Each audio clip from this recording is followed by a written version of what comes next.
Press conference जो हो रहा है, ये जो चौधरी साहब जो हैं, उनके वकील श्री कुमार अंजन शंभू शानू, उन्होंने एक नोटिस दिया था प्रशांत किशोर जी को कि आप पर क्यों नहीं मानहानि का क्रिमिनल केस किया जाए और सिविल केस करके 100 करोड़ रुपया आपसे हर्जाना वसूल किया जाए। उसी नोटिस का हम लोगों ने जवाब आज दिया है और उसी का हम लोग आपको ब्रीफ करना चाहते हैं।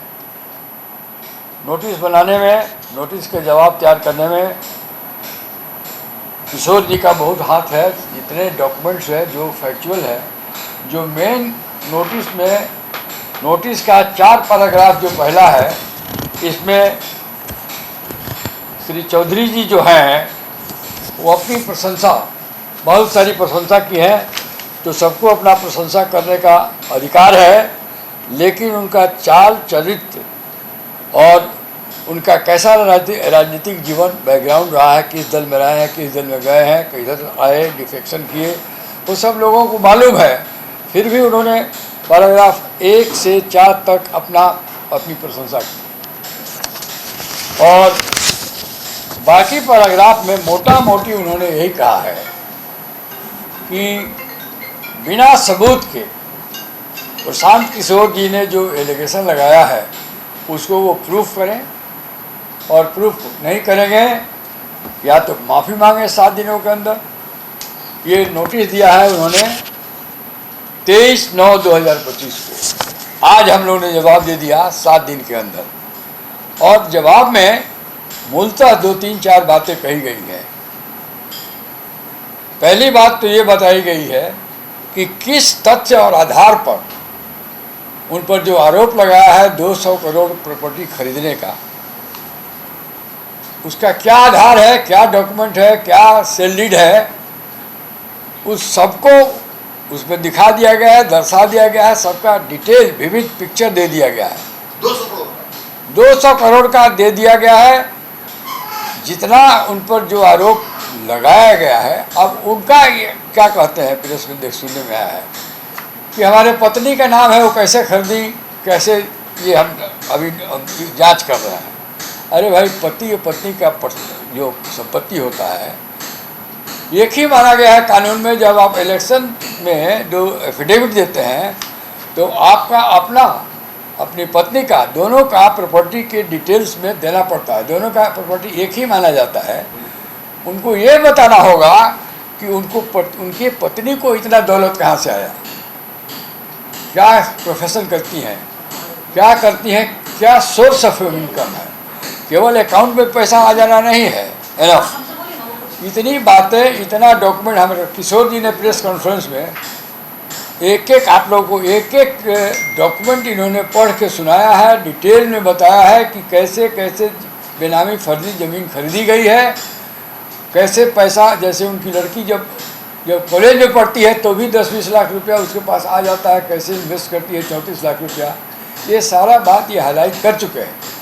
उन सब बातों को भी हम लोगों ने इनकॉर्पोरेट कर दिया है, क्योंकि वो कहे थे कि बिना सबूत के ये आरोप मुझ पर लगाया गया। जो लास्ट प्रेस कॉन्फ्रेंस किशोर जी ने किया, उसमें क्या कहा इन्होंने, सब डॉक्यूमेंट देख के मुख्यमंत्री जी से मांग की गई है कि कम से कम एक जांच तो बैठा के देख लीजिए कि हमारा आरोप सत्य है या असत्य है, इंक्वायरी कराइए, एक्शन लीजिए। कैसे आप चुप कैसे बैठ जा रहे हैं? हम लोग डॉक्यूमेंट दे रहे हैं, हम लोग इस्टेब्लिश कर रहे हैं कहाँ से उन्होंने करप्शन से पैसा कमाया है, करप्शन किया है। वो ईडी एक्ट वाले भी अथॉरिटी, जो ईडी की अथॉरिटी है, उनको भी कॉग्निजेंस लेना चाहिए। यदि अभी किसी दूसरे दल का रहता तो अब तक एक्शन ले लिया रहता। ईडी भी चुप बैठा हुआ है। स्टेट गवर्नमेंट का जो इकोनॉमिक ऑफेंसेस जो विभाग है, चुप बैठा हुआ है। ये तो प्राइमा फेसी केस तो हम लोग दिखाई दिया है कि हुआ है। अब इसमें एक जांच कर लेना चाहिए, इन्वेस्टिगेशन कर लेना चाहिए, दूध का दूध पानी का पानी हो जाएगा। तो हम लोगों ने 2-3 बात मुख्य रूप से लीगल एस्पेक्ट, बेसिकली हम लोग ने नोटिस में लीगल एस्पेक्ट बताया है, फैक्चुअल एक्सप्लेन हो गया है, डॉक्यूमेंट्स दे दिया गया है। लीगल एस्पेक्ट ये बताया गया है कि अभी 3-4 दिन पहले सुप्रीम कोर्ट ने कहा है कि 356 जो पहले 500 था, क्रिमिनल डिफामेशन, ये इस बड़ा मिसयूज हो रहा है, इसको हटा देना चाहिए। ऐसे जैसे इन्होंने किया है, 2-2 बार नोटिस भेजा, तो एक्सप्लेनेशन देने के बदले, जवाब देने के बदले पब्लिक में वो नोटिस भेज के राइट ऑफ एक्सप्रेशन, जो फंडामेंटल राइट है, जो प्रशांत किशोर जी को भी है, सबको है, उसको ये थ्रोटल करना चाहते हैं नोटिस से डरा के। तो प्रशांत किशोर जी या जनसुराज का कोई उनके नोटिस से डरने वाला नहीं है। 200 करोड़ का प्रॉपर्टी का पूरा कागज मिल गया, कागज मिल गया है, 200 करोड़ मार्केट वैल्यू, प्रॉपर्टी का कागजात भी करीब 100 करोड़ का मिला है, लेकिन उसका मार्केट अंडर वैल्यूड है। 100 करोड़ का प्रॉपर्टी का पेपर हाँ मिल गया है, 100 से ज़्यादा। लेकिन जाइए, दे दिया है, जवाब इनको दे दिया है, पढ़ें, समझे, मंथन करें, इस पर लीगल एडवाइस लें। दूसरा ये है कि यदि हमारा आरोप असत्य है, गलत है, तो इसके लिए इंक्वायरी क्यों नहीं बैठा लेती सरकार? उनकी है, इंक्वायरी बैठा के देखें और प्रूफ करें, दूध का दूध पानी का पानी हो जाएगा। तो उनके डराने से हम लोग राइट ऑफ एक्सप्रेशन नहीं रोक सकते हैं, नहीं रुक सकता है। यदि पब्लिक मनी, प्राइवेट मनी नहीं है, ये पब्लिक मनी को इलीगल तरीके से उन्होंने कमाया है और बेनामी रूप में उसको इन्वेस्ट किया है, तो इसको उजागर करना प्रशांत जी का या पूरे जन स्वराज पार्टी का कर्तव्य बनता है, और लीगली उन्होंने किया है। अब एक एक्सप्रेशन होता है जो दफ़ा 256 है, उसी में 10 को एक्सप्लेनेशन है कि यदि पब्लिक गुड के लिए, इन पब्लिक इंटरेस्ट आप कोई बयान देते हैं और प्राइमा फेसी जो लोगों के नॉलेज में है, तो अल्टीमेटली वो ना भी प्रूव हो तो डिफामेशन नहीं होता है। तो प्राइमा फेसी ये बात लगता है कि इल गॉट मनी है, ये ब्लैक मनी है, जिसको गलत तरीके से अर्जित किया गया है मंत्री के द्वारा, जो एक पब्लिक पोस्ट होल्ड करते हैं। अब उनके पूरे जीवन का तनख्वाह, जिस भी पद पर रहे हैं, मंत्री रहे हैं, एमएलसी रहे हैं, जो भी रहे हैं, जोड़ दीजिए, और जो इतना प्रॉपर्टी उनके नाम या उनके बेनामी उनके परिवार के लोगों के नाम से है, उससे ज़्यादा है। तो ये ईडी का भी केस बन जाता है, और ये प्रिवेंशन ऑफ करप्शन एक्ट का भी केस बन जाता है। तो ऐसी स्थिति है, यदि ठीक से सोचेंगे, जो हम लोगों ने जवाब दिया है, लीगल एस्पेक्ट जो बताया है, तो हम नहीं समझते हैं कि वो कोर्ट में जाएंगे। इसके बाद भी यदि कोर्ट में जाते हैं तो अपना ही फजीहत कराएंगे, डॉक्यूमेंट है, हम लोग प्रूफ कर देंगे, हम लोग इस्टेब्लिश कर देंगे। ओनर्स पहले उन पर लाई होता है, 256 में ओनर्स उनको लाई है, उनको दिखाना है। जो डॉक्यूमेंट हम लोग दिखा दिया है कि उसमें उनका मिली भगत नहीं है, उनका पैसा नहीं है, उनको दिखाना है। यही बात है। बाकी इस बात को बहुत नाइसिटी हमारे किशोर कुमार जी ने भी देखा है, इनसे भी 2-4 बात सुन लीजिए, आप अपना विचार दीजिए, डॉक्यूमेंट्स तो बोलिए। जी आप लोग को लिख कर दिए कि नहीं? जो अब इसके बाद देंगे, अभी तो चीफ मिनिस्टर से ही कहा गया है कि आप इंक्वायरी कराइए। इन्होंने उनसे कहा है कि मुख्यमंत्री से निवेदन किया है कि आपकी सरकार का साख गिर रहा है कुछ मंत्रियों के द्वारा, तो आप जांच कराइए। आप लोग हिट एंड रन कर रहे हैं सब लोग? ना रन नहीं कर, हम तो कह रहे हैं जांच कराइए, जांच करा के देख लीजिए कि हम कह रहे हैं वो सत्य है कि वो उनका कहना सत्य है।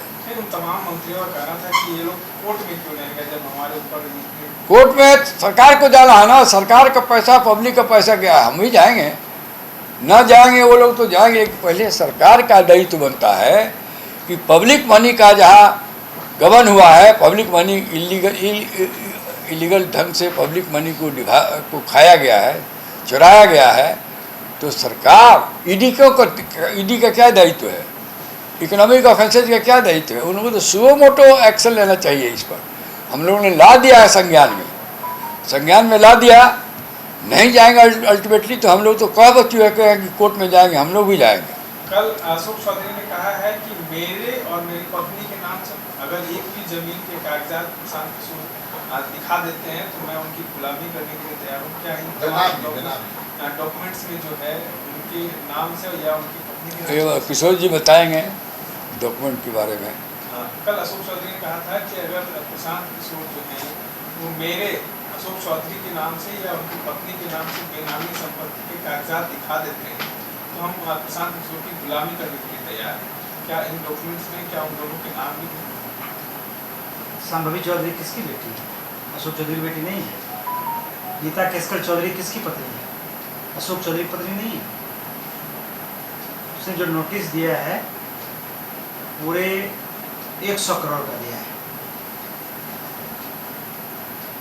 उनको रात में भी दिन उजाला दिखेगा। भाई आपने 5-6 पैराग्राफ, 5-4 पैराग्राफ ने सिर्फ अपने बारे में बोला है कि भाई हम 31 वर्ष में विधायक बन गए, लेकिन 31 वर्ष में ही सत्ता का इतना लौलुपता था कि आप 2000 में जो कांग्रेस और सोनिया गांधी ने कही थी कि पहले जो हम कांग्रेस का समर्थन दिए थे उसके लिए बिहार के लोगों से माफ़ी मांगते हैं, गांधी मैदान में कहा था। और इन लोगों ने दबाव बनाकर 2000 में से पद लेने के लिए, मंत्री बनने के लिए ये दल बदल दिया, कांग्रेस का समर्थन करवा दिया इन लोगों की वजह से। 2018 में ये कांग्रेस का प्रेसिडेंट था 2013 में, और जो 2015 में जीता तो लगा कि 18-19 लोग को लेकर भाग जाएगा, तो इनको हटा के मदन मोहन झा को बनाया।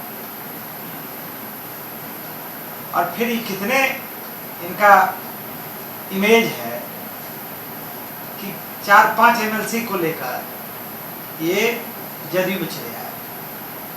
ये सत्ता के लिए, पैसा के लिए। पहली बार ये जेल कारा मंत्री बने उस रूप में, दूसरी बार मंत्री बने सिर्फ इनका मकसद एक ही है, पैसा कमाना, बेनामी संपत्ति खड़ा करना।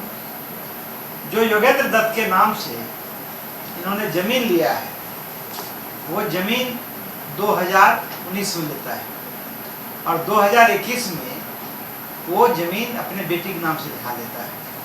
और आपको आश्चर्य होगा कि हर जमीन का वैल्यू हर एक महीने 2 महीने के बाद बढ़ जाता है। ये जो जमीन लिए थे वो 34,16,000 में लिए थे 2019 में, और 1.5 साल के बाद इनके जमीन का कीमत 34,14,000 हो गया। उतना ही रह गया, घट गया ना? हाँ घट गया। और ये अभी इन्होंने कुछ नहीं कहा, सिर्फ 6ठा पैरा में इन्होंने कहा कि भाई संभवी चौधरी उसमें उनको सोर्सेस नहीं था, पर रही थी 10 लाख रुपया दिया था। जब मेंबर पार्लियामेंट हुई तब वो 25 लाख रुपया दिया। तो जो डीड है, जो योगेंद्र दत्त से संभवी चौधरी ने जमीन लिखवाया है, उन्हीं का जमीन था, बेनामी संपत्ति था, उसको लिखवाया। उस डीड में लिखा हुआ है, उसमें उन्होंने लिखा है कि जो ये जमीन का पेमेंट हुआ है वो हुआ है कैसे, तो वो हुआ है कैश, चेक से, आरटीजीएस से। वो 21 में ही बोलता है, उसका सारा पेमेंट हो गया। डीड है, डीड देख लीजिए आप, उसमें उन्होंने पेमेंट दिखा दिया है। फिर वो कहते हैं कि वो स्टूडेंट थी, 23 वर्ष की थी जब एमपी बनी। तो जब एमपी बनी है वो जून 2024 में, और 4 अप्रैल 25 को पेमेंट करता है, तो 25 लाख तो उसका वेतन भी नहीं होता उतने दिन में। ये बिल्कुल बेनामी संपत्ति है। ठीक है, ये कहता है कि हमने डिक्लेयर किया है, आपको सर्टिफिकेट नहीं मिल गया भाई। आपने स्वयं जो रजिस्ट्री करवाया उसमें लिखा है कि जो जमीन हम प्राप्त किए हैं, पेमेंट किए हैं, वो चेक से, ड्राफ्ट से और कैश से आपने पेमेंट कर दिया। फिर 25 में कैसे आप पेमेंट कर रहे हैं? और कहते हैं कि वो चूंकि एमपी बन गई, उनका आय बढ़ गया है। तो एमपी तो आप जून से लेकर और अप्रैल में जो है सो उतना वेतन जो उनका नहीं होता, उसका आधा भी वेतन नहीं होता, 25 लाख रुपया कहाँ से लाए? और अपने पत्नी से, ये सिर्फ अपने, इनकी पत्नी सिर्फ समधने नहीं है, इनकी समधन जो है एक ही जगह जमीन खरीदा, एक ही दुकान में, एक दुकान इनका है, एक दुकान उनका है, एक ही आदमी से खरीदा है, बंसल से और अग्रवाल से। ये तो परत दर परत उनका खुलते जा रहा है, और जहां जहां निवेश किए हैं वो कोई नहीं बचेंगे। इनका बड़ा बड़ा निवेश है, इनके पैर के नीचे से जमीन खिसक जाएगा। अभी क्या देखा है? अभी तो बहुत कम उनको दिखा है। मैं तो कहा कि भाई उन्होंने 100 करोड़ का जो दिया है, भगवान उनको ये मौका दिया है। लेकिन मैं एक बात जरूर कहना चाहूँगा इस आपके माध्यम से, उनको सुबुद्धि दिया कि भाई ये नोटिस भेजा है, लेकिन एक परिवार को, किशोर कुणाल का चेहरा बेदाग था, उनके परिवार के बारे में हम नहीं कह सकते हैं क्या है, लेकिन किशोर कुणाल के परिवार को इन्होंने समाप्त कर दिया है। इतनी बेनामी संपत्ति खरीदी गई है कि जिसका जवाब नहीं दे पाएंगे, और उस मानव वैभव ट्रस्ट के एक एक लोग बचेंगे नहीं, भले जितना ईमानदार रह जाए, या तो जवाब दे, नहीं तो फिर वो कानूनी कार्रवाई के लिए तैयार है। बात यह है कि ये सारा एस्पेक्ट नोटिस में सारी बात हम लोग भेज चुके हैं। और मेरा जहाँ तक हमारे